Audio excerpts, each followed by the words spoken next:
Don't put your face in fire. Don't put anything in fire. There's like not a fire good part of your body. Mm-mm. Unless you have a tail. And I imagine that's going to hurt too. Yeah, That's going to hurt too. I don't think people want a tail in the fire. No. Oh, well. Are we ready? Yeah. Shall I push You're play? recording. So let's go. Hopefully Jeff is too. I am. Good. Welcome to Everyone Racers, a show designed for the world of low-dollar racing and oddball car culture.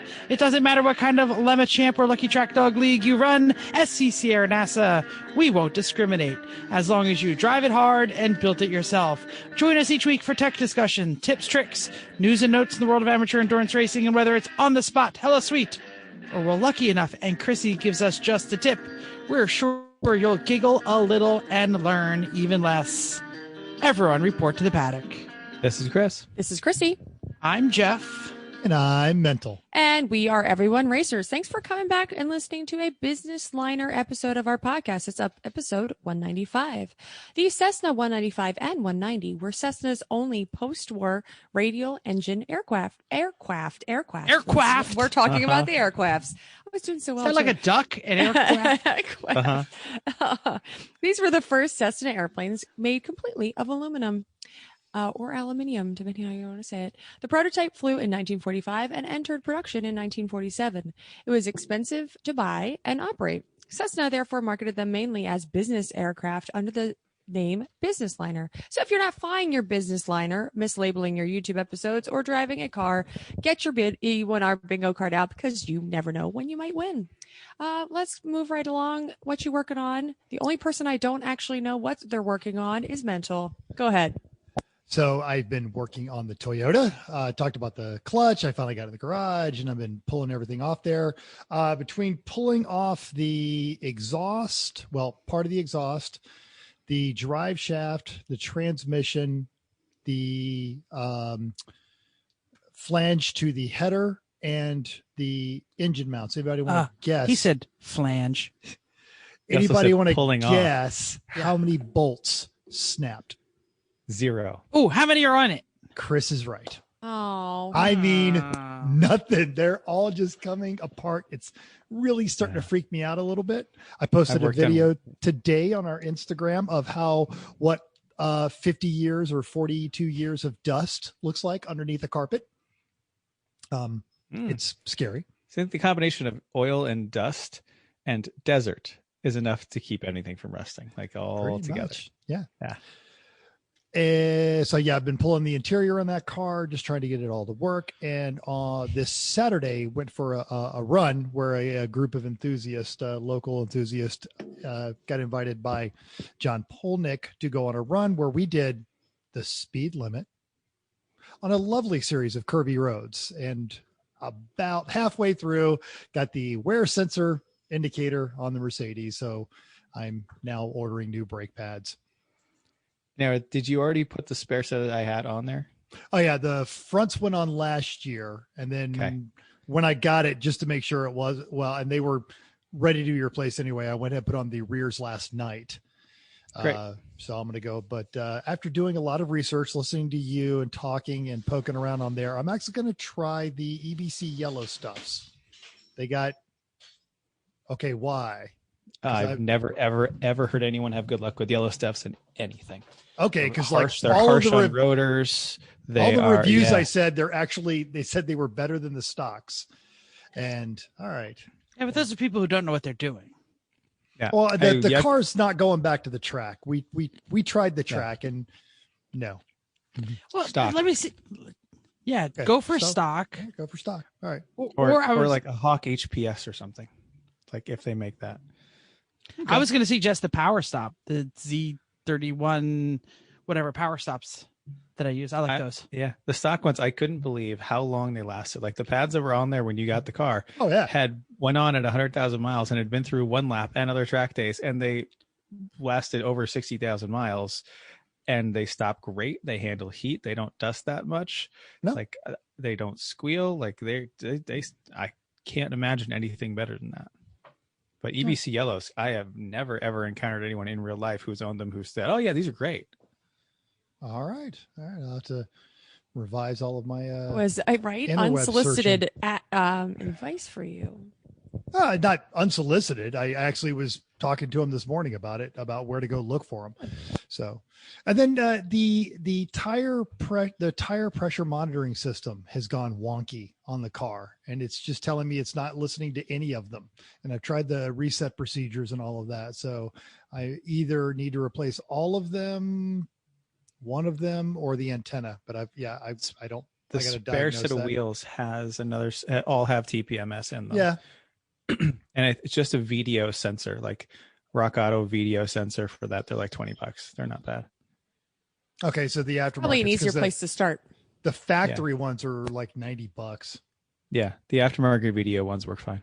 All right, we'll do I saw a YouTuber who had like a scanner tool that I thought was pretty cool. Like you moved it along the tire, and it would like read all the digits for those cars that need to know which one is in the left front and right front. That's fun. Yeah. All right. So I don't own any of those cars, so I didn't really care about it. But, Great. So again, my no one cares what I was working on. Everyone's listening to this episode. They want to know what you three were doing. So we'll press through my crap and get to the interesting stuff. Who's going next? Okay. You called out. Who do you want to hear from next? You, Jeff. Me. You okay. go. All right. Race prep. Thanks to the discussion that I had last week, I talked about the studs, right? Everybody remembers the studs. I ordered ARP studs and nobody had them. And the Mitsubishi, they were out of the Mitsubishi Evo. Well, I couldn't find my way to get into work on Thursday, the day after we recorded the podcast last week. And I spent all day just buttoning everything together nice and slowly and perfectly, and eagerly awaiting the FedEx man to deliver the last set of ARP studs. I did go out and buy a set of backup studs, just stock Mitsubishi Evo, so that it would match thread pitch wise, but wouldn't obviously be ARP studs for the one wheel I was waiting for. We got the tires mounted, the nearly stolen tires that got all taken care of. And we waited until the last gosh darn second, and there still was just nothing in the FedEx that said that it was out for delivery. So we pressed in the Mitsubishi Evo studs, loaded the Z in the Black Magic trailer, and headed out to the track. Good. It is in my home track, so I am 45 minutes from the track. It is the closest any of us are to any track, right? I mean, pretty much. Yeah. So, it was easy for me to like kind of wait, and then finally just put it all together, and then take a shower and change and arrive at the track kind of refreshed. So that's what I did. Yeah, it was nice. Obviously we had a race, and obviously we're going to talk all about that. So I will save the rest of the wrenching stories for there. Cool. Chris, how'd your pre-race prep go? It was a bit of a rush, those 3 days we had on the way, but after we'd come home from the Cape, fixing the boat and bringing the Corvette home, and then getting the track. But by the time we'd returned the U-Haul trailer with the Corvette off of it, gotten the Mazda home, everything in and loaded, it was all Thursday night, or Wednesday night into Thursday, the whole time. Left Thursday after work as soon as we could. Went to a race, had a race. Race was very good and very bad. Ever since then, been cleaning up. I think we're mostly done with the race cleanup, though, which is good. You looked in the hallway; it would show you differently, but almost mental. Were the balaclavas in the helmet? No, they were in the gear bag. Okay. Right. Yep. Were they missing? So, I didn't know that. That was a discussion point last week. Yeah. I've already gotten the Mazda out of the trailer and given it a once over. Here's a list of things I had to fix. The windshield. That is the list of things I had to fix. And you didn't fix it. You just made an appointment and we dropped it off. Dropped it off at the place, which we drove to. That's we management. drove the car to the place. On 422. Yep. That says 42 race car, includes driver meet. Yep. So there's that. It's nice having a street legal race car to drive it to the windshield place that's down the street. But I washed it and got all the rubber streaks off with McGuire's Mother's race rubber remover, which is amazing for getting that crap off. Even that scuff on the right rear, 95% gone. So Maz is a champ. It's ready for pit NASA. As soon as it comes home with the new windshield tomorrow, it's going to the trailer and staying there until we leave for NASA. Got the Corvette in what? I was going to say you did 2 more things to your race car than I did to my race car. What are those 2? I mean, yes, we'll get there. Windshield and wash. You don't need to do either of yours. Yep. Nope. Big surprise. Jeff didn't wash. I gave it a once over, like checked everything. Everything's there. There's nothing wrong. I really looked. There's nothing wrong. The oil is still perfectly on the full line. No one's touched it in months now. That's awesome. Right. What else? Corvette got the interior partially apart on the Corvette. A lot of stuff from Rock Auto is arriving now. So that's coming along. I'm looking forward to finishing getting the interior out and then dragging the thing out into the driveway with a pressure washer and washing the filth off of it everywhere. And lastly, we've heard just talking about planes and stuff recently. Well, the group of us actually went and bought a plane, and Sasha has finished getting it back to Maryland from Florida, where we bought it this afternoon with our flight instructor. I didn't know you were partnering with Sasha to buy a plane. Yeah, that makes it Hamza, so much more sketchy. And like the Sasha's involved. It's like, I shouldn't do downward motions, but you're trying to.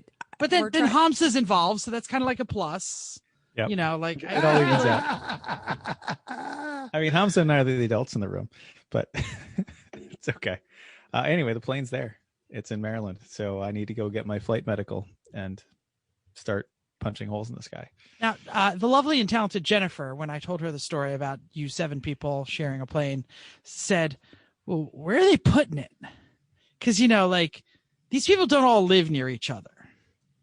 So how many in Frederick, Maryland airport? I was going to say, how many hours is Frederick, Maryland from where you're sitting right now? A little over 2. Well, that's not so bad. So go down, spend a lot of time at one shot, flying around a bunch, come home. Also, depending on the time of year, I could maybe be able to make it a work trip because I happen to go down to our office outside of Baltimore. Yeah, touch go. I understand. Yeah. Very nice. Is there an airport you'll be able to keep it at the Cape? There is one about 5 minutes from the house. Cool. Here's the question. What kind of airplane is it for all the airplane heads out there who might want to know? What's the deets? Cessna 150. This is essentially like a 90s Corolla of airplanes. They're all over the place. They built a bunch of them. Small, built a bunch of them, not very fast, very good on fuel, very reliable. Should be, I believe that is a twin prop, or rather a two-bladed prop, or is it a 3? Two-bladed prop with a Continental 200 engine. A Continental. Ooh, okay. That is not a pitchable prop, correct? It is not. It is a fixed pitch prop. There you go. Yeah, this is not amateur pilots. Right. Pitch props is a whole nother license or something, or another qualifications. And right now, Tyler's yelling at his. Technically, you need 2 of 3 things to make it a complex. Like you need a variable pitch prop and retractable landing gear and things like that. Yeah. That's how you get a complex ready. You can have one of them without complex, technically, I think. And is this a tricycle or a tail dragger? Tricycle. Very nice. Yep. High wing tricycle. I love it. Yep. All right. Super simple. Simple. Chrissy, what are you working on? I did most of those things just in buy a plane. Prep for the race, post-race hangover. Here we are. All right. Say, didn't you have something going on that you were unable to do all of the packing, which was the whole point behind the discussion with the balaclavas of, I should have just done it myself, Yeah, because I was doing other things like packing the race boxes and packing food and making food. And he was like, what should I do? Oh, I'll pack this stuff. And I was like, did you pack it? Did you really? We didn't forget anything, so it's fine. Let's move on. News and notes. News and notes. This Sunday is Father's Day. Don't forget, Car Bibles, one of our newest favoritist websites, has published a Father's Day gift guide. And we think you should celebrate the patriarchy by buying the patriarch in your life an ugly tie and a set of barbecue utensils. Unless they're a car guy, then you can check out all of the things. Are we gonna put them all in the show notes, or are we just gonna put the article? Let's just put the article, so that way they can go themselves. But let's talk about some of these things. Well, and the article's good because if you're interested in any of these things and you buy it from the link in the article, Car Bibles might get a kickback on that one. So excellent. The problem is that you're probably listening to this on Thursday, and you have only till Sunday to get some of these are from Amazon. Some of these are from Amazon does not deliver in 2 days anymore. That's true. Okay. All right, let's go. It's not the same day. Some of these, I don't want to go through them all, so I'm going to go through a couple of my favorites. There is a Shin Z Creeper automotive seat at Walmart, and I love this thing. Walmart, and I love this thing. Should all definitely check that out. And the reason it's cool is because. So here, let me pop. It's a creeper. It's a seat. It's a creeper and a seat all together. It's a creeper seat. And here, let me looks pop kind it of up. comfy I'll too. show it to the thing. Yeah, it's a seat that kind of stares at you while touching itself. That's a. So it's like a little thing on wheels. Yeah. And if you fold it up, it can be a seat. If you fold it down, it can be a creeper. And I think creepers are underrated.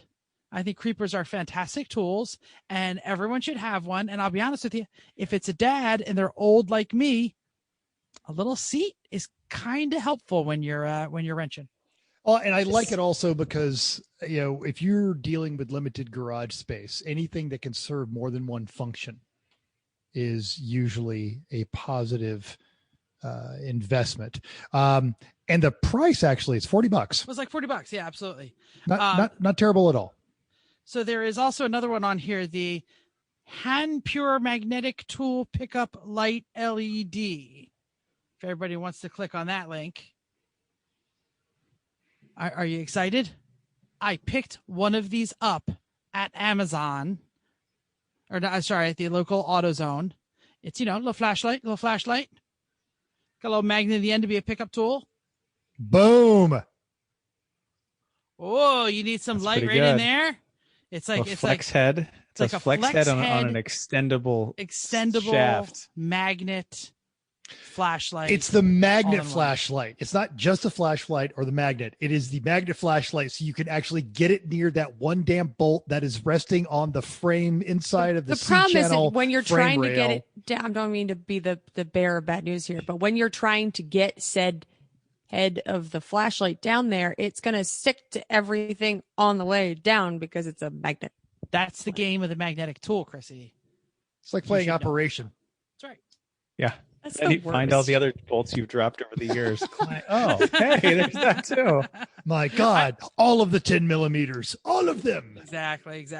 I don't want to steal them all. Does anybody else want to call out any of these, or else I'll do a couple more? Well, what you guys think of the? Because some of the went through the list, but it's worth the read on the article. Some of it is absolute garbage, but some of them are those kind of as seen on TV style gifts that we've talked about. Don't buy me that. But what's everyone's kind of opinion of that magnetic wrist tool belt thing? I have one. I've never bracelet. I've never used it. I have one. I've never used it. I will say that there is a set of jumper cables from Northern Tool. Northern Tool is those things are awful. Yeah. Are they awful? But I'm going to say a good set of jumper cables, like an actual heavy duty set of real good cables, makes a great Father's Day gift. Yeah. And here's what you want to look at on jumper cables, because that set that they linked up there is $35 and they're 2 gauge. It's basically speaker wire. 2 gauge is all the way thick. Yeah. That's heavier than we run power wires in the race cars. Yeah, but I thought like a good set of jumper cables should be closer to 0 or. That's only one step off. It's 2.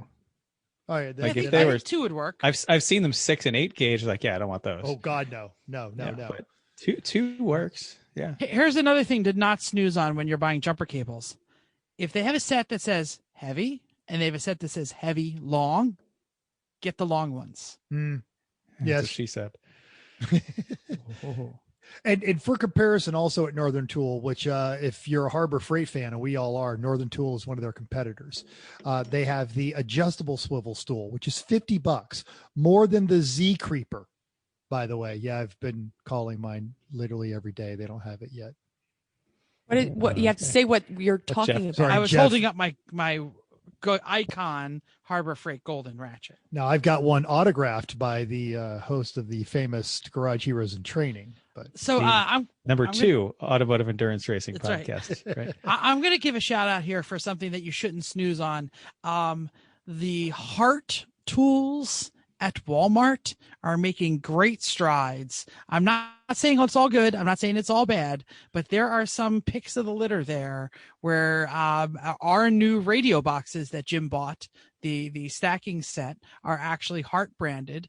Very robust, very similar to some of the other. I mean, it's not as heavy as the DeWalt or the Learn about this one from the Tool Bear. Yeah, I do actually. Yeah, Tool Bear. So, but they're good stuff. They're greatly improving.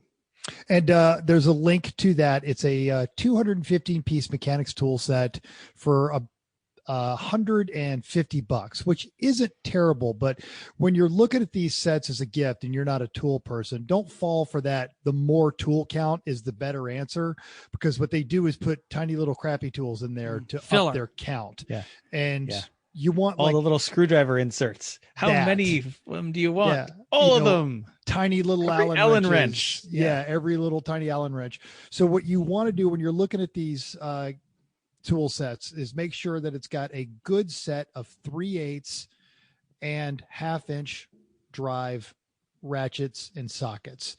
And if you really want to get advanced, if they have 12 point and 6 point, that's kind of how the Sears sets used to make it a big splash, is they would have those options on there. Very nice. Agreed. Yeah, there it goes. Mental, I know it's not on here, but it is a bit of news and notes. I know you already talked about John Plochnik, but did we get a shout out on their show? Oh, we totally did, actually. I was going to tell you guys this later offline, but I'll tell you now. He is also scheduled to be on the show the end of this month. So June 30th, John will be our guest. Who? John Polnick, the director, writer of the Porsche Road Trip, one of the hosts of Bid Nerds and Der Fascination. Got it. Yeah, big Porsche guy. Yeah. Also, friend of Sir Mix-a-Lot's. I think that matters. Not only, yeah. So we sort Chrissy of got excited by that one. She's like, yeah, we got no, a shout that's out. for you. A name I heard of. Yeah, that was it. Sure. We got a shout out twice because John was talking about us and he recommended that his host or his co-host go and watch it the next day. So I said, you know what? I did watch it. And you know who's cool? Chrissy, because she does the same thing we do. She gets on the websites and gets all excited and then like runs around and does that kind of stuff. And that's when John goes, well, sorry, Mental, we're going to bump you from the show. Chrissy, we'll get you scheduled. So yeah. So yeah, we'll be making some guest appearances on that show, and then we make some guest appearances on our show in the future. Mm-hmm. Awesome. Should we do recent results?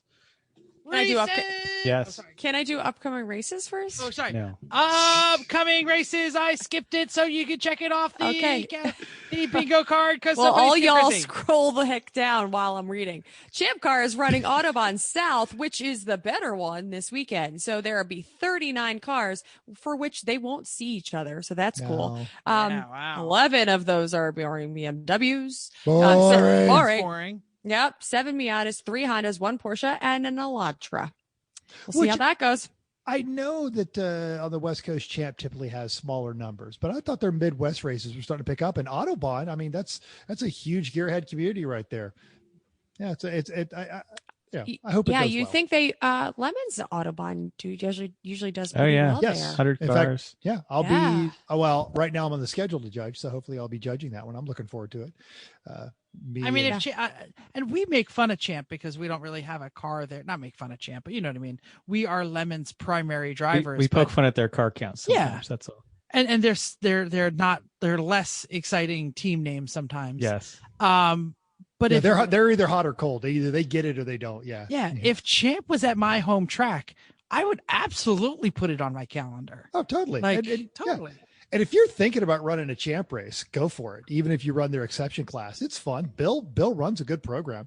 They've actually got some really decent contingency. So yeah, give it a shot. If only I had never mind. I was going to say if only I had a car, but we'll get to that. Recent results. Rally correspondent and iRacing alien Santiago got us a rally report from last weekend's Southern Ohio,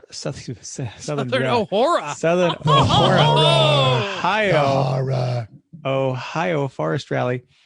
As a heat wave is affecting the whole country, race control burned out their ham radio equipment. Bummer. Nice. 72 entries with 59 finishers. That's a good percentage for rally. Wow. Even better is that 31 of them were two-wheel drive. Yeah. That's excellent. 26 of them were Subarus. Boring. Thank you. Boring. But 4 of those are BRZs, so that's cool. That's actually fine then. Okay, they're not WRXs. 11 Fords, 6 BMWs, which are not boring in rally. 3 Hondas and a Fiat Abarth, a Lexus, and a Neon. And I just stepped all over Mental's copy because I just kept reading. Watch out. I'm just storming right through. You're very excited. Mental, do you want to take this? I'll tell you. McKenna Motorsports won overall in a Fiesta FRC car. WRC. I was like, that's not right. Fiesta WRC car and the thank you. Sorry. Mental is editing the copy as Chrissy is reading it. Thank you. He's like, well, that's spelled wrong, so I better fix that spelling. That said mature, so let's go with the amateur group was won by Heavy Metal Motorsports, and there's Fiat. And I swear we're not drinking tonight. I mean, maybe Mental is, but still. When you're searching for videos on the internet, don't make that error. If you're looking for amateur and you get mature, you might be not happy. Oh, okay. Because of your expectations, I suppose.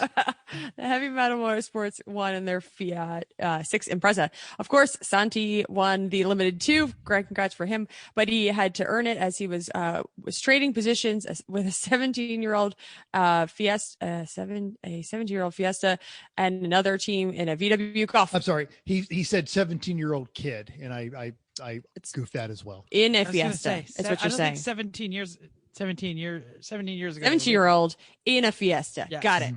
The two-wheel drive class was competitive. Santi was the fastest in the limited class, but 12th of all the two-wheel drive cars. So there was a pretty heavy contingent of two-wheel drive open cars. He did manage to beat a supercharged BRZ driven by Dirtfish instructor. Wow, that's pretty. Oh, the guy put it in a tree. I'm sorry. Dirtfish instructor put it in a tree, and that's how they beat him. Hey, important to finish first. Yeah, that's right. You got to finish. Next races are the Summer Snowdrift Regional Rally in Michigan and the New England Forest Rally in July. In paved racing news, WRL was at Heartland Park Saturday at the top car of Chill Out Systems, 2 laps over the second place team of Team Phoenix, and the third place of Team Frozen Rotors was just 1 second out of second place. Now, Sunday, Chill Out ran away with it. They were 15 laps over the second place car of Windy Knoll Racing, and 3 laps back was Fine Sausage Racing. I think what's happening a lot with WRL is instead of just naming the team after the owner, they're just naming the team after their number 1 sponsor.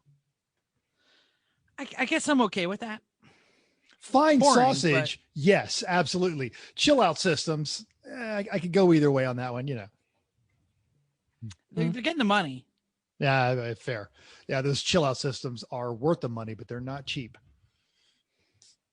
Cool. All right, is that me? Lemons at NJMP? Yeah. All right, Lemons at NJMP. We are going to be talking about this in the main topic, but we will not be talking about the winners because we're going to be talking about the winners here. Overall, NA was unfit for racing in a Honda Fit. This was a professionally built overdog. This was definitely probably a retired B-spec racer, right, Chris? Did you get a good look at it? Lexan, dry brake, fueling system. Yeah, I mean, it was. They had the biggest, reverse stagger wheel. The wheels didn't even fit on the Fit. Like they were so giant in the front. I was really impressed by how much tire they got out of the damn thing. And it was K-swapped. So Oh, I didn't see that. Well, that Yeah. explains it then. All right. Well, if it's K-swap how now, did you know that? it was a B racing chassis, but there's no way it was a B car because those things have to. Yeah. But yeah. you're seeing it. I I've seen some retired B spec cars showing up. There's one run in the Gulf region, and I think we saw one out on the West Coast as well. In Pittsburgh, the Mini was a retired B spec racer. Yeah, fast slap on that fit was only a second faster than I got out of the Mazda. I don't think it's a K-swap. How did you know that? That's what people were saying in the pit, that it was a K-swap to fit. I don't think they know. Yeah. It was fast. It was very fast. Hey, if you're It was with clean, and I Unfit think for they were- Racing, let us know what you've done to that car. Get a hold of us. I'm pretty sure they were not professionals, but semi-professionals because Shea Hellbrook was on the wall on the door, and they asked if she was coming. So pretty sure they do this a lot. No, where was she? Shea Holbrook was in Florida. Where were you? WRL? Something like Or that. she? Yeah. Okay. Anyway, keep going. All right. More importantly, mental, hold on to your socks if you have not heard this. Our friend Dan and the rest of this C team, that's the Dodge Daytona that looks like B.A. Baracus's van, not only won B, but Chris, where did they end up? Fifth? Like Fourth? fifth, yeah. They were second for a They were long second time. for a while. long Everyone's saying, time. everyone's saying, we know that's not going to last. This is Daytona. It's a K car. Ha! Fifth. Yeah, they were smoking in that thing. That Daytona's been around for a while. Long Yeah, time. and it It's used to been be the car terrible that like forever. you saw 10 times a shift as you went by. It's one of those. Yeah. And now they're doing Yeah, something right. absolutely. So Dan came over halfway after Friday's practice and got one of our friends who was running with the Betty crew and said, "Man, could you come look at the Daytona? Because there's a lot wrong with it. Something is wrong in the suspension, and I don't know how to tell them what to do." And Chris, what was the number? There was like 3 inches of positive camber? Oh, No, I think God. I think it was 1 inch of toe out. What? Oh no, it was more than 1 inch. He thought it was 1 inch, but then he said it was 2 3/4 or something like that of toe. Plenty is what it was. Yeah. A lot. The C class was BRF Racing in a 76 Dodge Aspen with the coolest wheels on the planet. I have no idea what they are. They were like a multi-piece bolt-on affair. I don't know. Who can tell me? Mental wants to say it, I guess. So they're because they ran that setup at Pitt, and correct. it's B&W hubs that he machined to fit Volkswagen ends. Centers. Yeah, it's they're like wide fives now. There's something, and they have this Volkswagen. There's like this giant center cap that sticks out now, that sticks out way beyond the rest of the car and acts like one of those spinners on chariot races to chew up whatever's next to it. So it's great. bend her. It's great until it hit the Mazda and chewed up the brand new wheel on it. That's the video that Jeff posted, which is dumb. But anyway, so not as be cool showing as it a you little say. bit. I'm going to shame those wheels because you shouldn't have them damn things sticking out the sides. It looked cool. Shame. Shame. That's also an Ecotech swap have anything to Aspen. It's an bag. Ecotech. Yeah. Because we saw that I car don't have at anything to Thompson bag. when it was still primered. So that car's been in development for quite some time. It's getting quicker. It's okay. Shame. Close. I'll have to get a cowbell. I don't have anything to hit. Anyway, our choice was the Neighborinos in a 96 Geo Prism. Do we need to stop and talk about any of these? No. We want to. I mean, Sure. I want to talk about Neighborinos. It was a stock Okay, real 96 quick. Prism. They had and they were doing a Flanders theme. So they all like had mustaches and walked around saying, "Well, Heidi Ho, Neighborino." that is a and- deep Simpsons reference. There's deep. They had a sticker on the side of on the corner of their car that said, "Stupid, sexy Flanders," which is a great episode where Flanders takes off his shirt. He's all muscly, and Homer, I guess, got Actually, excited. that was the super sexy Flanders episode was when he was wearing a skin tight ski suit. Well, that's what it was. Yes. And he like shakes. There, do you see what it looks Feels like? like you Homer, wear and he nothing. shakes his butt. Feels like you wear Like nothing wearing at nothing. all. Yeah. Yeah. Every time I pass that car, that sticker made me laugh. Which was often because we did that often. It was slow, yes. Hey, that's how you win, or that's how you get you go out there and just drive a bad car well. Yeah, and they all grew mustaches. Did you say this? They all grew mustaches. They wore them, but like they all actually made it, and then they were in costume like most of the weekend. So yeah, they were pretty good. Judge's choice was Bad Idea Racing in their '88 Volvo 740 for putting a chair on the roof. Yeah. Yes. I mean, it was a big chair, but it was the typical IKEA chair and lamp that they actually bolted to the roof for the entire weekend. And they weren't going to. No, after Eric's like, so you guys are keeping that there for the weekend, right? Oh, I got to slow down. And Eric said, that's not a question. And they did a good job. And then they came back through with it, make sure that and everybody was like pulling on it to make sure it stayed all weekend, like nothing. Yeah, it was pretty awesome. Great. Yep. Yeah, it did. I wonder if they bolted it on with that same Allen key. I'm sure they didn't. I hope they didn't actually, because that's not good. Okay. So my internet crapped out there. Let me just recap. They bolted an IKEA chair on the roof for the YouTube people, and they literally rolled through tech and said, "Are you gonna be there?" No. Yes, you are. Go on. You're still lagging a little, so hopefully it's just assume we said it. Sure. Sounds Do you want to turn good. your video off? Oh, now Jeff is frozen. Jeff's Look, frozen. You're really frozen. It's stuck. All right. Oh, moved a little. All right. Moved a little. Chrissy, keep going. No, catch up.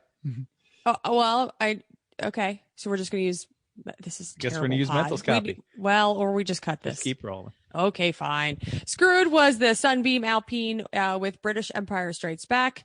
The regional award was Oh No Daewoo. They wouldn't admit it's not a Camry. It was DID Racing, which was definitely a Daewoo. Of course, it was a 2002 Toyota Camry. They all had matching shirts, which was really pretty fun, and they were really serious that their Camry was a Daewoo. Yeah, very serious. The Lifetime Achievement of Hopelessness Part 2 was given out. Tom Lamito's wife, we think, got so sick of it. This terrible. Ugly Not we trophy think. That's what he said. She was like, that's true. "Get it out of my house." So he brought it back. We didn't say what it was. Promptly blew up his car. Hold on. It's a bust of a woman's torso, a busty bust, and anyway, Tom brought it back. And hoping he's past his hopelessness, and proceeded to promptly blow up his car and work on it all weekend until he really blew up. And then it went home. He should have gotten it actually. Yeah, at home it caught fire, which is so. This is as Lamino a thing as can possibly happen, even though after he gave away his hopelessness trophy, but it went to a very deserving recipient. Went to Mark from the Science Project in their '98 Integra. I've been working with those guys for years. This is perfect. Mark's so nice. We talk all the time about their damn stupid car when they're there. Oh well, good for them. The Road Mangler Cup presented by Yokohama went to Banksy, a Rally Baby affiliate, and an otherwise boring BMW 325. They were one of, I think, 5 cars that were running Yokohama's this race. Mm-hmm. And the amazing winner, the Index of Fluency, was our friend Amanda and her dad and their whole team in the oldest car, really oldest car ever to compete at Lemons. I don't think the Model T GT really counts. It's some 27T bodywork on some various newer Ford stuff. This was really a 1937 Buick with a 1971 Cadillac 500 cubic inch engine swap. It was terrible. It was glorious. I drove it for a couple laps even. It was actually not quite as frightening as I expected. Just didn't go very well and was overheating. But it was out there. It drove around, and it didn't have to do very many laps because it's a 37 Buick with a Caddy 500. So Aritas even said he was just driving. He would just start laughing hysterically as he was driving it. Yeah. It was, they sheared the flywheel wheel bolts right off the it was a flex plate to torque. The torque converter. Yes, I said that. And then they just welded it back together. Yeah. Did you? I'm sorry. The internet is slow here. Yeah, you're gigablasting. It's all good. I've been there. Yep. He's usually there, actually. He's not the one with the bad internet. Mental's internet's been totally fine, actually, tonight. Weird. Yeah, not going to last for long there. All right. What did we win? Nothing at all. We won driving the Mazda into the trailer at the end of the weekend. That's what we won. Woo! Okay. Listener feedback. So seeing our new Corvette on Facebook, Joshua C. suggested we look at an ozone generator to get rid of bad interior smells. He's had good luck getting rid of mildew, smoke, and weird animal smells in various cars. Fantastic. We're probably going to need it. Once I have all the soft materials out of it, almost now, at least all the rear stuff, pressure wash them, OxyClean them, do whatever I can, and then we'll see how bad it is. And if it's still bad, definitely going to get an ozone generator. Cool. Yay. Hey, I don't want that car. I don't want the car to smell. I'm doing everything I can to make it not Febreze. No more Febreze. No. Pressure washing. Andrew commented, 1984 Corvettes make great lemons cars as long as you don't try to use the overdrive. We tried to use the overdrive once and it made horrible noises. Use it at your own risk. We've had ours connected to a toggle switch so we can use it, so we can disable it. It isn't fast, but it's a blast to drive and attract all the hate of running manual Corvette in lemons. Jeff. Josh H on YouTube said, I love tuning in and Mental is just wandering around the house. He is easily distracted. Mental doesn't get up that often. No, but at the beginning of the last episode, it just opens to my chair. I was grabbing something to drink. Hey, that's good quality viewing right there, people. Well, and Chris is probably going to get up very shortly. So we want to thank everyone for their kind words about the Poor Z. Tubajon added, it would be great to see an engine swaps or hard P5 return of the ZX in the near future. It would be great. Sure. That would be great. We all want to see that. Mm-hmm. Yeah. Yep. It'll happen, but it might not have anything to do with an engine swap, I hope. Yeah. Same engine, but. Same engine. Exactly. The engine's okay. Yeah. Mantle. All right. So we did our E1R race as everyone was coming back from New Jersey. I set it all up. It was, I'm sorry. No, this was the I Suck at Racing Lemons League. It was hilarious. They had McLarens and Miatas, the new Formula V, Porsches, literally a boring BMW, BORING company sponsored livery from Tyler Stank, the boring. And there was a lot of deep cuts, subtle stuff all the way around. It was really funny. Well, and a lone street stock old Camaro. It was annoyingly clean racing. Because it was the mandatory team in Zuros. We administered just a pair of you're winning by too much penalties. And that actually shook up the entire race. And it came down to the last lap when a Porsche and a McLaren got caught up in some minor crashes. And that gave Tyler a chance to take that boring BMW. And as they crossed the finish line, the Camaro was on fumes, had no tires left. He had a 30-second lead. And by the time they got to the checkered flag, it was under 16 seconds. So it was. Oh, that's actually kind of exciting. Yes. But in the end, Camaro won.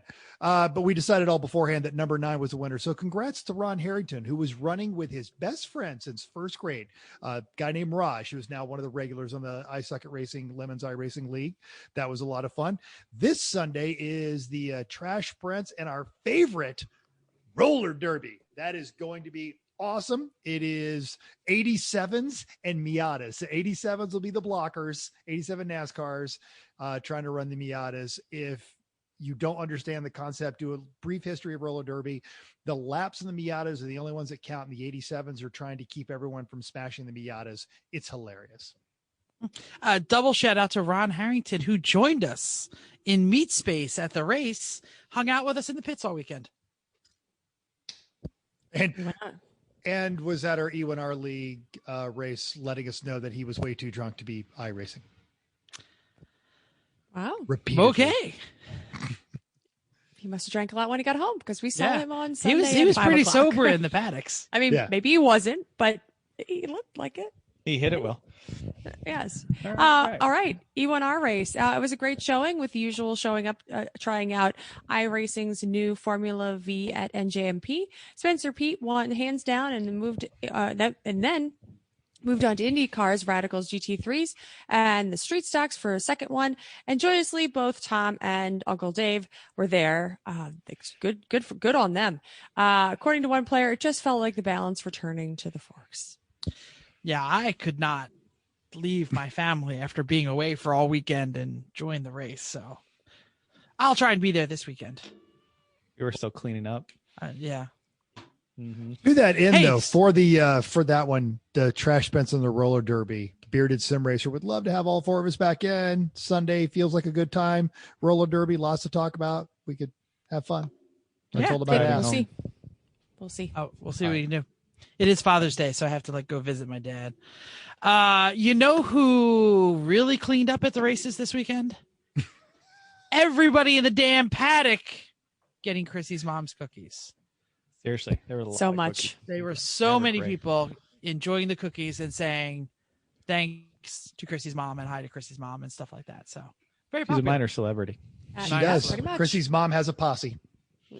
And it's growing because I just walk over to the judges table and said, here's a pile of cookies. And one of the judges who's new came over, or new to judging. He's not new to lemons, walk over to our paddock and was like, this is the best peanut butter and jelly bar I've ever had. And he was like, I was like, oh, I thought this was going to be pretty good. And he was like, what is this? Yeah. It's crack. It's basically crack. That's what I said. I was like, no, crack in Tupperware. Yeah. The black and white cookies were my favorite of the weekend. Although the chocolate ones with the white chip, I can't do favorites. Like favorites kids. Yeah. You can't favorite them all. Nope. Yeah, it's true. Nope. Okay. New Jersey Hangover Show. And folks, my 3 co-hosts are quite hungover. So who's going to tell the Z story? I opened the Z on Friday practice. So I guess I'll start it. So I mentioned that we had brake problems in Pittsburgh. I mentioned what I did to try and fix them, cut rotors, just checked everything, put new hardware everywhere. And I went out on the opening shift of the Z and I did everything in my power in some light rain, not heavy rain, but everything in my power in light rain to bed those brakes. So the line was mostly dry when I started and the track was mostly dry by the time I ended. I guess about like a hour long, Chris, 90-minute shift. Yeah. Yeah, probably an hour. Probably an hour. We were also pushing the power steering too to see how that was going to go. Push the power steering, yeah. And I would drive like a total moron. I would get on the straight and I would blast to 105 and I would get to be about 100 at start stop and I would slow down to 60 for no reason in the middle of the straight, no one around me. And then I would blast it up to 80 again and then break down to 40. I was just doing everything I can to abuse the piss out of those brakes. And it kept stopping and it kept turning and every lap it got better and better and better. And it pulled like a train. It stopped on a dime. Every single control surface though is so light and needs to be touched with a feather. The gas pedal does not have a lot of throw. The clutch is extremely light in feeling. The brakes, you breathe on them and the car stops. So it was an interesting experience. I mean, you had to push all the pedals harder in the 3. Like it just, like, Chris, would you say they didn't have feel? Did you? No, they have feel. They're just very light. They're just very light. Yeah. If you were wearing like thick soled shoes, you would have trouble feeling what you needed to feel. It just requires a finesse touch on all of the controls. Yes, it is. You don't hammer handle it around. You finesse it. Yeah. And the power steering I thought felt great. I didn't think it was, but again, light, it was a light steering car. You didn't have to work hard to row it around. But yeah, it did everything you wanted it to do, include it felt like it could run down a Sabre jet. I mean, the thing was powerful down the straight. Did I get an idea of what times you guys were running? Well, I was putting the brakes on like 3 times every corner. So, and then later on it was raining. Then Matt took it out for a while. Actually, no, Eric took it out for a while. He was fine. Matt took it out for a while, said this thing is amazing, but it's been raining. It was raining a lot during that time. So it rained was never most of the dry. day, even if there was still light rain. Like even when it was the lightest, it was still raining a little, and there was ponding, right? Like there was the track got dry for a little while, but it was still misty, damp. Yeah. I'd say. Yeah, it was never a time to put a lap time down. Yeah. Chrissy, it became your turn. Yes. So you went out. Eric went out. You went out. Matt went out. Chris went out. I never went out. Matt, never went out. I went out. Matt and I went. Eric and I went out to the parts store. Right. Oh. And Matt went out because while it was raining a lot. Right. So the answer was, okay, it's your turn to go out. And this was somewhere between 2 and the track closed at 5.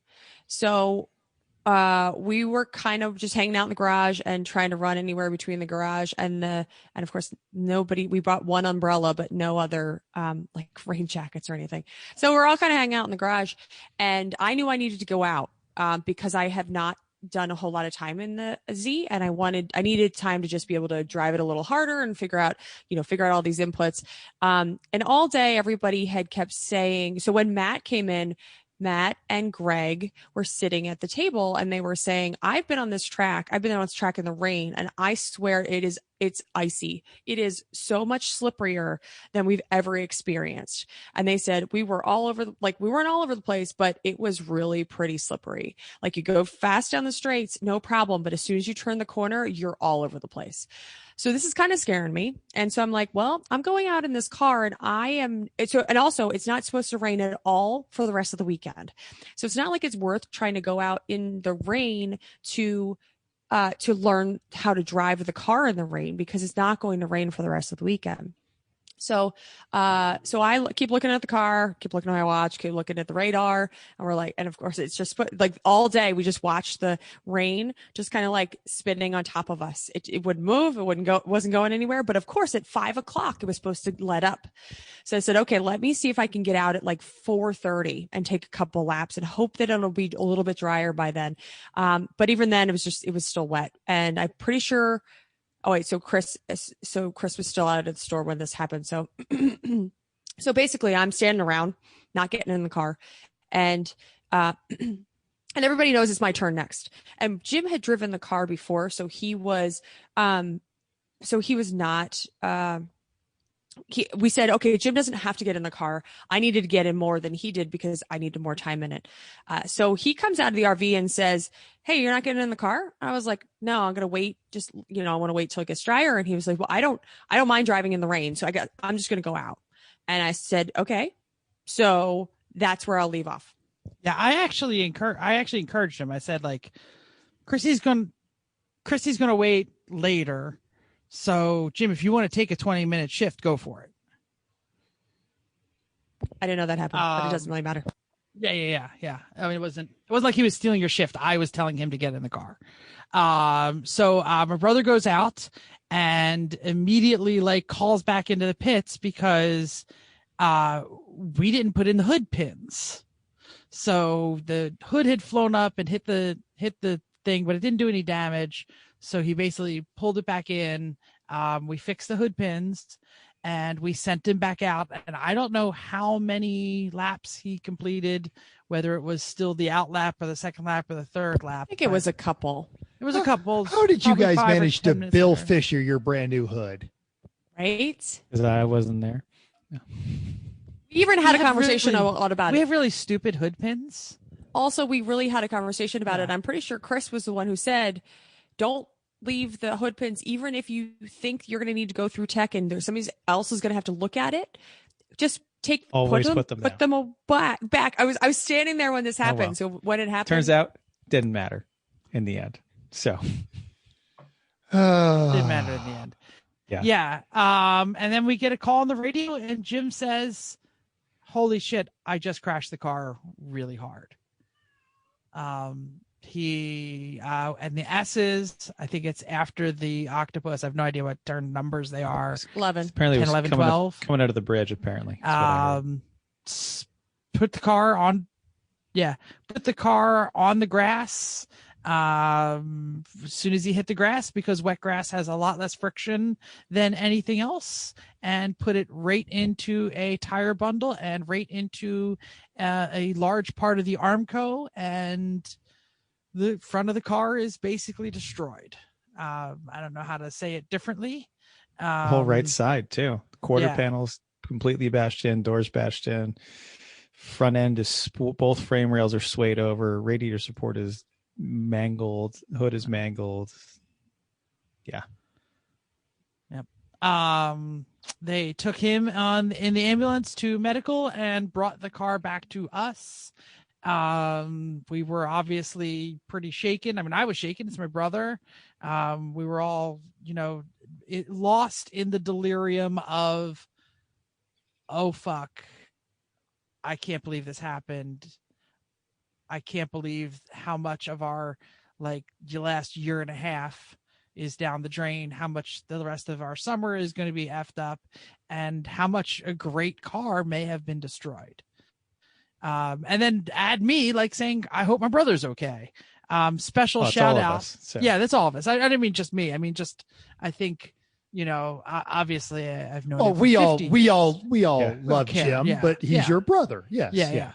So, and special shout out to the NJMP track employee who showed up before my brother even got out of medical to tell me that we're going to get a bill for the Armco. Thanks. Well, he was nice about it. He was nice about it. I had a Lemon's car that crashed too. Oh, your bill's coming in the mail. Your bill's coming in the mail. It did show up. It is $900 and something. Do we at least get to keep the piece of Armco? Seriously, you're buying it? We said we should. Garage art right there. Yeah, I don't know. Hey, at least go to the scrapper. It's worth something there. Yeah, absolutely. Wow. So anyway, Jim got out of medical and we licked our wounds, and I don't know how else to say it. It is we left it in the paddock as a tale of woe / intrigue, and everyone came up to us and said they felt really bad. Everyone was concerned that Jim was okay. Number one thing was, is the driver okay? Oh my gosh, it was your brother. And then the number two thing they would say is, man, that thing was fast. And man, I really wanted to see it out there.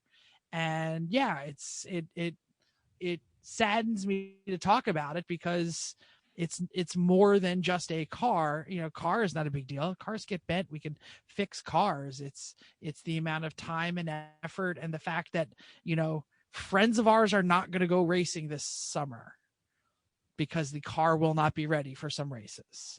So, you know what I mean? That's, house projects of mine are not going to get done because I'm going to be wrenching on this thing for a large portion of the summer. And Jim's unless your name is Jennifer, in which case he's totally kidding. All the house projects are going to be done. She doesn't listen on time.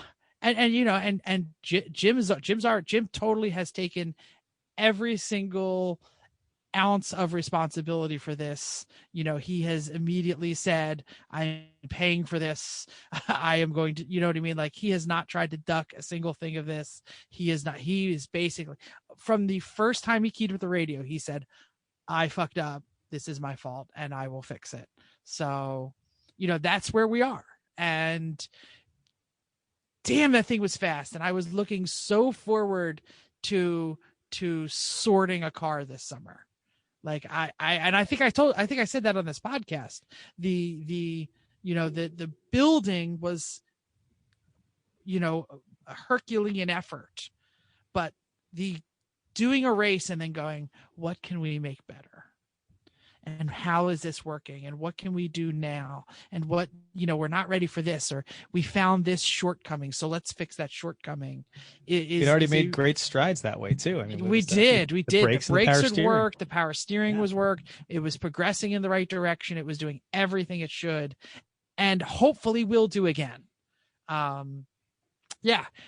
This is a question that I'm just going to shout out here real quick. Chris, do we have the old radius rods? Radius rods by any chance? Those are long gone. We got rid of them, huh? The bushings were so destroyed that what am I going to need these for? Yeah, I didn't know if they were still on the slag pile to be.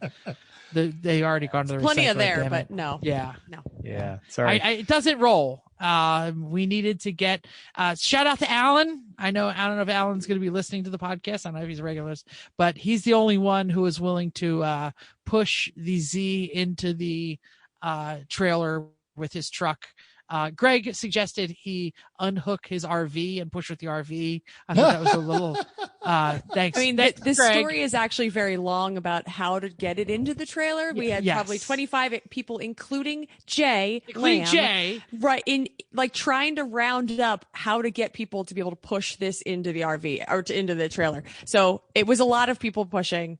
There was a lot of yelling at the driver to drive straight. With the car wheels are pointed entirely different. That was me. Yeah. Why did you turn? Yeah, no, it wasn't like that. No, that's what was happening. Right. That's because I got pushed to be the driver. Yes. Yeah. Anyway, that was a big Herculean effort, and we wanted to find a tug to push us, but we couldn't find the keys. So, Halfden's crew, somebody in Halfden's crew had a LaGuardia airport tug that was, I think it was found at the bottom of the ocean. It was so rough. It was 100% rust. They leaned into their Escape from New York theme this weekend really hard. Really good. With it. Yeah, as usual. That is those guys. You guys met Casey at the Lemons guy now. We met him there this weekend too. Yeah, we met him. He ate our food and drank our coffee. Oh, he loves you guys. But he was great. He sent me a text as Halfdan was rolling through the gate, and he goes, "Oh, this is amazing." And I'm like, "Oh, you need to go spend some time with him." And he sent me all kinds of pictures. He's like, "Oh my God, these guys are off." I said, "Wait till you see their pit vehicle." And he goes, "Oh, that one wheel thing. I love it." Yeah. Casey used Scooty all weekend. He loves Scooty. Scooter fan. Everyone loves Scooty. Everyone does love Scooty. Yeah, so that's the Z. Our plan is Jeff is going to pull the motor. Jeff is going to yank the front end. Jeff is going to try and get it to roll, and he is going to work some personal connections to get it on a frame machine and get it yanked as much as we can. And we're going to try and maybe get a front clip to weld in some new horns and things. And or should I start looking for Rust 3 and a new quarter panel? Yeah. No, it's going to be less work to section in front of the strut towers and put a quarter panel and a door on it than it is to move it doesn't even need a door. That'll bang out. I'm not worried. I think the door is salvageable. The door will bolt on. That's the easiest thing with the entire thing, and the cheapest is just bolt on a door. The quarters got to get cut and welded. The front frames got to get cut and welded. We have to cut all the door apart too. If we get a door, that's 20 minutes. Yeah, put a door banging on it out's 22. We'll figure it out. Put a door. It depends on what we can find, to be honest with you. I mean, I already found a door. I will find you a door this weekend. They're local. I found them all. Yes. I can tell you where I got everything. It's all around. Okay. Put a door. So on that's it. That's what we're doing. Put a bird on it. Yeah. We need a front end before we get a door. I'm not buying a door. Well, when you have a parts car that you're taking stuff. Yeah, no. If I could get a parts car, trust me, we're getting it all. Yeah. Well, the junkyard. Anyway, we'll talk about it later. I know where all the stuff is. Okay. Next. The 3. Okay, so before we do, real quick, I know we're running a little long here. Do you want to tell the story of the blowed up neon? Sure, it'll be quick. 3 sentences, yeah. Drew, our guest driver in Black Betty, who was the one who tried to fix the Daytona, by the way, basically came over and said, "So, I know you guys are kind of upset about this, but got a friend with a car who doesn't have an entry." And we were like, "What?" "Yeah, if she gets to drive one, she'll lend you the car for the weekend. She really wants Chrissy to drive, and it's his girlfriend." Yeah, I know that. Okay. But that's not how he presented it. Oh, okay. Yeah. I didn't hear the presentation. So I said, "Well, okay, introduce me." And he brings over a lovely woman named Angie who has a lovely neon. It was a good looking car. Yeah, it was definitely a good looking car. We had a great time. Let me open this here and then I will share the car itself. So anyway, it needed a fire bottle, and once it had a fire bottle, it was ready for action. There we go. Can you all see the screen big sharing? Hey, there we go. My little neon. Yeah, it was an ACR with a 2-liter and it had already survived the recent 24-hour race in North Carolina or South Carolina. And it was a track dog ready to go. She went out, she did a 2-hour shift, and I went in second, and I did 6 laps, and then it blew up. I hauled the side of the block. When I was getting in, she said, "It puffs smoke on the downshift." I said, "Oh, okay." And I got in, and my eyes were watering. I was like, my eyes were burning. I was like, there's a lot of like fumes and smoke in here. I don't know if so then I'm like looking on the dash, and I'm like, is there an oil pressure gauge or an oil temperature gauge on this thing? I'm like, the water temp is fine, there's no shift light, I don't know where to shift this thing. So I was shifting like as early as I could, and I'm like, so I'm calling on the radio. I'm like, is there an oil pressure gauge, because I really think there's some oil problems here. And then pop, it went. They were all very nice about it. I'm sorry. Sorry, just met you. Blew your motor.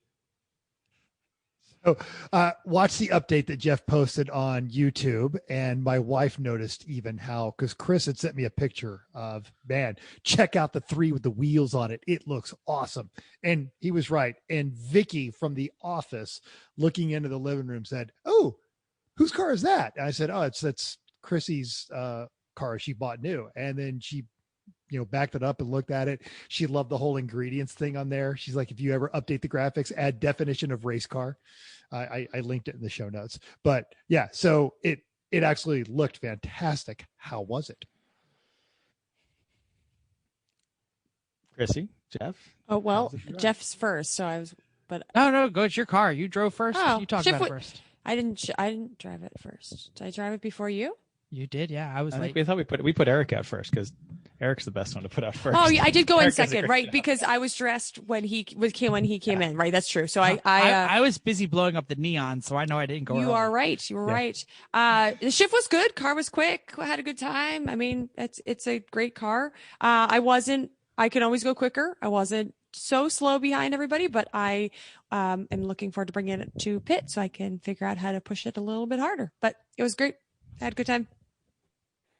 Oh, well, I can do the dead pedal was Sunday, but it doesn't matter. Go, Jeff. It was. And we lost Jeff. All right. Chris, you said something about a cool shirt. Yeah. Well, the cool shirt set that we've talked about here, we actually put into practice this weekend. So to refresh people's memory, this is, you have multiple smaller coolers. They are on quick disconnects with rubber hood latch kind of things. And then quick disconnects for inlet and outlet for the water flow with a pump mounted to the car. And swapping these in the hot pits is so easy and quick and mess free, and you get better quality ice, and it just worked great. One thing I would say is actually test it with a shirt before you go to the track. We didn't until Eric's plugged in first thing in the morning. It was leaking, and we're swapping pumps, and we're doing all kinds of stuff to get it out. It's like a ready to go green. Fortunately, we know we're not going to win, so it's no problem. But we're just like, oh yeah, that doesn't work. But it was so easy to do. So highly recommended. Do the small positive displacement pump mounted to the car. Do the hot swappable coolers. It worked wonderfully. As far as the car goes, car's great. It's so willing to work. Like it's like a little puppy. It's so easy. It doesn't set a foot off. It moves around a little bit, but just enough. It'll understeer normally, but it will oversteer if you trail off the brakes, and especially in certain corners. It has enough power. The brakes are amazing. I don't know. There's so many people that I passed in a braking zone because I could brake so much later than they could. Having a modern, good quality working ABS, kind of nice. Having the real tires under it this time made a big difference. We stepped up to 235s, RS4s, and those were great. I can't say enough good things about the car. It's a really nice little car. Actually, on Saturday when I was driving it, I broke it. I did break it. So I'm driving along. I noticed the car kind of pulse to the right a little bit. On the gas, I ease off, back on, pulse to the right a little bit. I said, okay, keep going. And third time when I stepped on the gas, I hear clang, clang, clang, clang. And then vroom, vroom, vroom. The car's not going anywhere. All right. So I pull off to the corner worker station, park in front of the corner worker box and say, we blew an axle. All the wheels are on the car. No big problem. Get to, get flat towed back in. Went to the parts store, bought an axle. It was in stock. Put it in. Didn't tell Jeff the secret of how to remove said axle until I called you and asked. And he was like, yeah, those, you're going to have the It's an puller axle separator. Yeah. Go get that. You're kind of an ass, actually. Well, it's no big deal. The part. Yeah, but you could have said, when you're taking this off, here, use this thing that you actually you don't brought. always need to use that thing. Sometimes we did, so there's that. Apparently. Yeah. Anyway, new axle. The outer CV joint exploded on this axle that apparently, according to my Rock Auto list, I bought it in 2018, so it wasn't that old. So I've already got the warranty replacement in hand, and I'm sending the old one back to Rock Auto. So now we have a spare passenger side. I love warranties. Say, replace Mazda with Honda. Did we do this exact thing like 3 years ago? Yeah, but that was because they were like Frankensteining different chassis and different axles and different transmissions. This is just stock for stock. Yep. Yeah. Mm-hmm. Yeah. And it's warranty. The axle angle on the Honda was a little worse than on the Mazda. We'll put it that way. I do want to say that shout out to Manny, because at some point Manny was some sort of Mazda trained technician, and he was like, you're supposed to bang on it right there, and you're supposed to do this, you're supposed to do that. So he helped us out. But he actually just stood there, and you were like, I'm trying to do this, and he was like, here, put this thing there, and you're like, here, and, oh, it worked. There you go. Yeah, we were having trouble getting the ball joint separated, and he had to help us out. So thanks. I have one more quick thing about the Mazda. I had multiple people either come over or say from afar that they're like, in all seriousness, that car is too nice. And I was like, do you want to hear the story? And they're like, sure. And I was like, so 251,000 miles on the chassis. I owned it since new. Frankenstein, blah, blah, blah. And they're like, oh, it's kind of, I was like, it's a $500 car. I could either sell it to a 16-year-old kid who's going to crash it in 2 months, or I could make it a race car, because what else is it going to be? And they're all like, oh, good choice. Yeah, it's a pretty good idea. And I was like, sure, I kept a nice car, but you can make fun of me all you want. But yeah, so. Yeah. But no one who knows you goes, oh, that's too nice of a car, because they're like, oh yeah, that's exactly what Chrissy's car looks like after 270,000. I mean, these are people that didn't know me and didn't know that it was my car, and I just happened to be standing near them. So to all y'all who weren't standing near me when I said my car's too nice, screw you. Quite a number of people also said, I daily drive one of these, or my wife drives one. People came up and said, I got one of these. Oh yeah, yeah. They're coming. They're absolutely my coming. internet sucks. Did anybody talk about Matt being pitted? We're not doing CSI. No. We already did it on the internet. Everything. I know. Yeah. No. Oh man. And we told you when you put it on Facebook. No. It's the Aspen with the I thought it was hilarious. Wheel shredders. It's also the first scratch. So when this happens, I didn't know it happened. I guess he came on the radio. Chris comes up behind me, puts a nice hand on my back, and said, so there's a scratch on your car. And I was like, what? Did you come to her weak side in case you had to run away quickly? Like, I don't think she has a weak side. I don't have a weak side. Come on. So I was like, okay, what happened? Cause I'm thinking like dent, and and we're like the back scratch. We lost a little light, and I was like, okay, this doesn't sound so bad. And then I got out and talked to Matt, and he made a very sad looking face. I don't know. It wasn't really serious, but he was like, I'm sorry. It was hilarious. Like, it was fine. I just think it's hilarious. This is all in good fun, because good.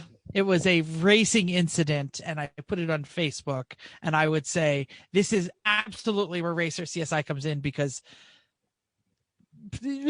both teams, everybody's at fault when a little thing like this happens, and it's nobody's fault at the same time. So I just want to make fun of Matt. Oh, if you want to make fun of Matt, yeah, sure, go ahead. I mean, yeah, but that's easy. Yeah, I mean, don't even video, or if we do, there's an entirely new series of videos that we can find about that one. Jeff's video update had you literally, as he's talking, you pulled in with the floppy dead pedal. Now, we all love dead pedals because we position ourselves, and we make fun of Chris because for a while he was like, I don't want a dead pedal, and when he got one, he's like, all right, we got a dead pedal.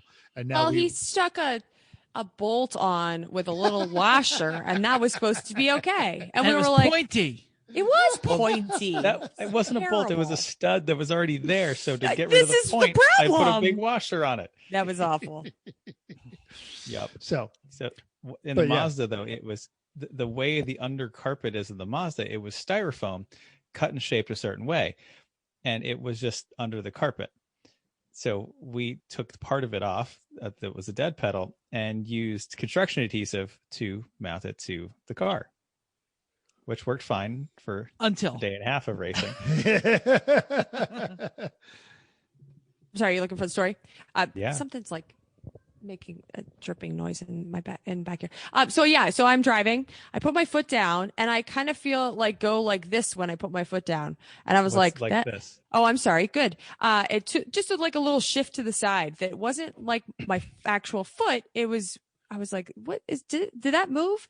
And all of a sudden that had let it, if it was glued or however it was actually stuck, moved it. So the problem is that it's now moving closer to the clutch. So now I'm going to have a problem knowing that it's probably going to go even further. And I'm also in a race car on a racetrack. So I am so I feel it and know that I have to get off track. So I am starting to put my pit arm out and be on the non-racing line if I could possibly do this. And so of course, as I'm trying to get off track, I am trying to clutch, and I'm like, I can only do this once or twice more before I start moving it under my pedals. Of course, the whole track is coming by me. So I cannot get to the right side of the track to get into pit lane off the track. So I have to make a pit maneuver basically at the one place that I possibly can go. And then I really try not to clutch and brake because and then by the time I get off track, it was kind of stuffed under there, but I know that I needed to move around it. So it was almost dangerous. Yeah. Don't do that. And what we're talking about here is a Nerf football sized wedge of white styrofoam. Sure. But it's go watch the video and you just see Chrissy hit Jeff with it, before she goes back out on the track. No, I think it was Jim. That was Jim. I think Jim ran over. Jim runs over, gets it out, but then Jeff's over there doing the selfie thing. But the problem is that it's not anything. If it was only a pedal or like what the old Honda pedal used to be, it probably wouldn't be as much of a big deal. But since it's a Nerf size, yes, if it's a Nerf sized piece of styrofoam, that can wedge under any of those pedals and makes it very difficult to drive anywhere. And I can't get it because it's kind of wedge shape, so it's kind of like inherently designed to get stuck. To wedge, good, wedge things. Exactly. It was no big deal. It was. Oh no, this we is were the all kind of thing that happens in new race cars. You find things like, the dead pedal doesn't make sense, or hey, that thing you built, it didn't hold. So just as I always say, this will be a temporary fix unless it works. Yeah. All right. I was having internet and gigablasting. I just want to throw in my 2 cents about the Mazda. It's great. It's tossable. So we had some quote journalists with us, and on Sunday I clicked off a ton of fantastic laps, clean, just everything was working well. The traffic was really heavy, and that car is just such a willing dance partner. It will do things offline that some cars can't do online. And I was able to dance around a lot of people and made a lot of friends. The Jeep Cherokee was way faster than it should be. Yeah, way faster than it should be. And I think they're a new team.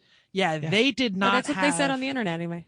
Yeah, they did not have the racecraft. So even though they could blow me out of the water, they followed me for 40 minutes. I talked to the driver on Facebook afterwards, and he basically said, follow the Mazda. You will learn how to get through traffic. That's awesome. So at one point I made a bad shift. I got in 5th instead of 3rd. And I was like, oh, dang, you got me. Go ahead. And he totally backed off and was like, nope. I'm fine. There we go. That's excellent. All right. We're going to wrap this up real quick. This is way too much stuff here, but you guys posted the Instagram of everybody sitting in front of the RV, having dinner. And even when I was deployed, nothing I saw on the internet made me miss the race more than that right there. Just this whole 3-pedal in an image, and all the associates, just how everyone goes. And New Jersey's always been socially a great race, if not mechanically a good one. Aside from the actual racing, what would some of the highs and the lows you guys had this weekend? I would say that I had a good 20-minute conversation with Jay Lamb at our RV while he was picking up some coffee, just about like, hey man, we miss you. We miss the race, and just thank you so much for like giving us the water cooler that we all get to, because we've always said the racing and the cars are just the water cooler that we gather. And he said, I feel really good to be back to human. And we had some just serious talk about, hey, how's COVID in California? How, like isolation. And, I was talking to him about what it's like to run a business through a global pandemic. And he was talking about how much he appreciates that we all, like his circus enough to keep coming back. So just great moments like that. My high was Saturday night. The party was epic. It was epic. Chris and I broke down in laughter today, just talking about some of the things that happened. And you didn't even wake up when the bread fight happened. Oh, we weren't there when the bread fight happened. So, yeah. So that particular time, at least. So we played a new game for which we can't find the star of the game. That has to do with, whatever. If you were there, it was amazing. I became a carnie, and we had a lot of people in the hot tub, and it was epic. A trampoline. Yeah, a trampoline. Something you throw at the trampoline bouncing into the hot tub. And if you've been anywhere near a paddock, you know what this is. Yes. And it wasn't bread. It's the double-headed one. Yes. Yes. But breading became a thing in our paddock. So we just had people throwing rolls at each other. And the first time it flew by somebody, these wonderful friends of ours, not their friends, loose friends from the Cordoba, lovely young woman, she sees a roll fly by her, and she was like, oh my gosh, is that somebody's sandwich? She's like, I hope that wasn't your sandwich. And I was like, no, I picked it up and then chucked it back at the guy that threw it at me. We were like catching it midair, and sometimes it wouldn't fly well. So who knew bread was such a fun thing? So there were rolls and different kinds of rolls all over our paddock all weekend. The party was epic. That's mine. At 4:30 in the morning, the Betty crew, I almost called them the Cressida crew, invaded the RV to throw bread at us. A wet Darren, fuzzy wet Darren, like sat on my head by accident because it was dark. He tripped, and then like Dave kind of like said, "Shut up," because he was on the mental bed. Darren like whipped bread at him and then crawled in bed with him, spooned him, and said, I wish I was bombing. So that happened. Oh, that's just one. Dave, I can't fit into the mental bed. How did Dave fit into the he didn't sleep the first night because he didn't know the right way to shove yourself into a 2x2 square. So yeah. Oh, wow. All right. Yeah, Saturday night was great. I also I guess I have to pick something else. Had a great shift in the Mazda to close out Sunday. Like the car felt great. I felt great in it. Felt great pushing it. Was surprised at some of the times I was able to get out of it. Just drove it in the trailer. It's great. Beat me by 3 seconds. That's exactly what you told me to beat you by. So I did. Duh. Yeah. Yeah. Okay. Great. Are we done? Are we wrapping up the main topic? Anything else? I think so. All right. So folks, come, we're lifting the restrictions. Come see a Lemons race. Come to Autobahn. Totally. Yeah. Great. Metzel, you're going to wrap this up for us, I think, right? I am. If you guys will permit me. Just the tip. You gigablasted it. I'm gigablasting just the tip. This is so much funnier from the other side. Right? You're so mad when it happens to you, but it's hilarious when it happens to other people. All right. So David Freiberger, Hot Rod Magazine, Roadkill, arguably the king of crap can adventures, recently posted on his Instagram him wearing hearing protection, the giant Mickey Mouse. And the text underneath begins, it's a very long post. It's worth checking out. So get on his Instagram. But serious talk, I suffer badly from tinnitus or tinnitus, depending on who's pronouncing it. Just ringing in the ears. And if you've ever been to a metal concert, fire 357, or stand next to a top fuel dragster with no earplugs, then your ears ring for a while and then sound a bit muffled. That's my ears 24/7, 365. And he goes on to talk about specific issues, his doctor who sees like legendary drag racers, and he warns him, look, you're going to be as deaf as a post. I also suffer from tinnitus, me personally, mental suffer from it. In fact, 15% of the US has some form, and over 20 million Americans have significant versions, aggravated by COVID. Mine isn't as bad as his, but it's not good. 20% loss in my right ear, and my tinnitus is, it's less of a ringing, more of a rushing kind of flowing air sound that I can't have quiet around me, or I can't think and I can't sleep. And it is distracting to the point where I will get irritable and even more unpleasant after a day to track. I'm already excited. So I live about 5 decibels more than everybody else. And you throw that in with an excitable personality, and like people have to walk away from me because I'm talking too loud and I'm being animated about it. And your hearing is like toilet paper, and you're not going to know you miss it till it's gone. So Dave adds in his post that you'll see me in upcoming episodes with earplugs and earmuffs, even in situations where you may not think I need them. And I just can't allow the never-ending sound in my head to get louder. It already dominates conversations, makes it so I can't understand words over background noise. I'm paying the price for my younger years. And he adds that his experience of photographing drag racers and engine dynos and air tools, and he never so much as even put his fingers in his ears. And he ends it with, I know it's not deemed cool to wear protection, but I have no choice. Take a lesson. Yeah, okay, it's just going to be a couple of seconds. Oh, they're just firing up that engine right now. You need to just grab those little, you can buy like a box of those little cheap foamy earplugs. They're cheap. The Mickey Mouse protection ears. You're grinding, you're doing stuff. Throw it on there, because it affects more than just your hearing. It will begin to alter your personality and how people perceive you. Helps with fatigue when you're doing a lot of work on stuff too, or things like that. Mm-hmm. Absolutely. Mm-hmm. And a link to that Instagram post is in our show notes. Good one. Great. I like it. We keep talking. We're always about eyes, and every once in a while we're getting better. We only have one pair of Mickey Mouse ears, but and I only wear I wear lots of little foamy earplugs when I sleep in the Wakeman RV, so I don't hear Jeff dying. But he's gigablasting, so he doesn't know that I'm making fun. No, I heard that part.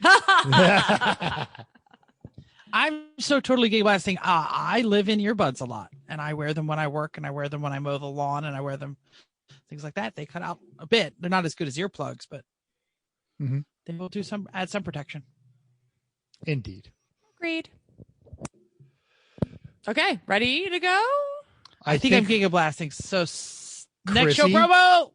We didn't get there yet. I know. I was just making sure we were ready to go. Okay, After almost wrecking an episode of his podcast over 3 years ago, we finally managed to align our schedules with Ike from the Untitled Car Show. He is going to Carlisle, PA for a swap meet, which is a fantastic place. He's going to update us on his Fiero and challenges of racing solo with a job, family, and tell us what is next for the Untitled Car Show.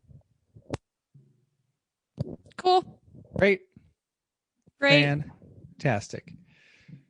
I guess Jeff doesn't have any speakers or wires or any of those things. I do. I just don't have any internet. So, well, you could shut your video off and then put the audio on. I don't even think that's going to do it. Is your son? Let's see what it does. Playing. No. By the way, I'm getting FiOS by the end of the week, so I'll have better internet soon. Okay, good. Well, thank you for downloading us. We hope you enjoyed this week's edition of Everyone Racers. We also hope you'll join us in the world of driving, racing, and building, because everyone can be a racer, even you. If you enjoyed this podcast, subscribe. It's totally free. Then go to iTunes and give us a 5-star rating. If you're watching on YouTube, just put a comment down there on the doodly-doo. By the way, hit the like button. This month, for some reason, the like button is helping people find us on YouTube. So hit the like button. That's how it works. That's how the internet works. Yeah, and subscribe and stuff. So even if you hated us, give us 5 stars, tell us why, or talk to us, tell us why. If you have any questions or show ideas, drop a comment on our Facebook page, Everyone Racers, or email us at everyone.racers@gmail.com. You can still text us at 484-243-0455. Find us on Instagram or Twitter at everyone.racers. Thanks again, and until next week, keep the shiny side up. Don't put it into the Armco, or else you'll get a big fat bill from New Jersey Motorsports. And keep those wheels down.